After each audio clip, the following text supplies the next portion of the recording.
Hi hello good morning. ഇത് നിങ്ങൾക്ക് ഇന്നത്തേക്കുള്ള divine guidance message card of the day, ace of swords.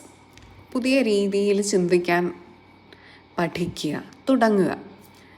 എന്താണ് എന്നാൽ ഈ പുതിയ രീതി? C we got 9 of swords.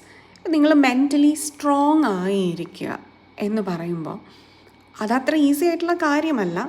പ്രശ്നങ്ങൾ വരുന്ന സമയത്ത് തരണം ചെയ്യുക, പക്ഷെ ബൗണ്ടറി വെച്ച് നിൽക്കുക, ഇതൊക്കെ ഒരാൾ എത്രത്തോളം സ്ട്രോങ് ആണ് എന്നുള്ളതിനെ സൂചിപ്പിക്കുന്നു. പക്ഷെ നമ്മൾ വളരെയധികം സ്ട്രോങ് ആകാൻ പ്രയത്നിക്കുന്ന സമയത്ത് ഈ ബൗണ്ടറി വയ്ക്കാനും റെസിസ്റ്റ് ചെയ്യാനും ഒന്നും എന്നെ അഫക്റ്റ് ചെയ്യില്ല എന്ന് പറയാനും ഒക്കെ ശ്രമിക്കുന്ന സമയത്ത് ഒന്ന് ചിന്തിച്ച് നോക്കുക. നിങ്ങളുടെ സന്തോഷവും സമാധാനവും ബലി കൊടുത്തിട്ടാണോ നിങ്ങൾ ഈ ഒരു സ്ട്രോങ് എന്നുള്ളൊരു പോയിന്റിലേക്ക് എത്തുന്നത്? അതായത് ബീങ് സ്ട്രോങ് എന്ന് പറയുന്നതിൻ്റെ ഒരു അർത്ഥമേ ഉള്ളൂ, നത്തിങ് അഫക്ട്സ് യു.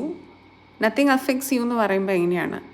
ചലഞ്ചുകൾ, പ്രശ്നങ്ങൾ, ഹേർട്ട്ഫുൾ സിറ്റുവേഷൻസ് ഒക്കെ നിങ്ങളുടെ ലൈഫിൽ ഉണ്ടാകും. പക്ഷെ ഓരോ മൊമെൻറ്റിലും നിങ്ങളുടെ സന്തോഷത്തെ അഫക്റ്റ് ചെയ്യാത്ത രീതിയിൽ ഈ കാര്യങ്ങളെ മാറ്റി നിർത്താൻ, തടയിടാൻ നിങ്ങൾക്ക് സാധിക്കുന്നുണ്ടെങ്കിൽ ദാറ്റ് ഇസ് യുവർ സ്ട്രെങ്ത്. അതല്ലാതെ ഉള്ളിൽ സപ്രസ് ചെയ്ത് ദേഷ്യപ്പെട്ട് ഫ്രസ്ട്രേറ്റഡായി ഇരുന്നിട്ട് എല്ലാ രീതിയിലും റെസിസ്റ്റൻസ് വെച്ച് നിൽക്കുന്നതിനെ സ്ട്രോങ് എന്ന് പറയാൻ പറ്റില്ല. അത് നിങ്ങളുടെ വീക്ക്നെസ്സാണ്.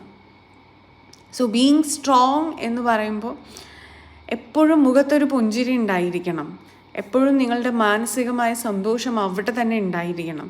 നിങ്ങൾ ഏത് സമയത്തും ചെയ്യുന്ന കാര്യങ്ങളിൽ പൂർണ്ണമായ മനസാന്നിധ്യം ഉണ്ടായിരിക്കണം. B at the present. അതാണ് സ്ട്രെങ്ത്. ആ സ്ട്രെങ്താണ് നിങ്ങൾ നേടിയെടുക്കേണ്ടത്.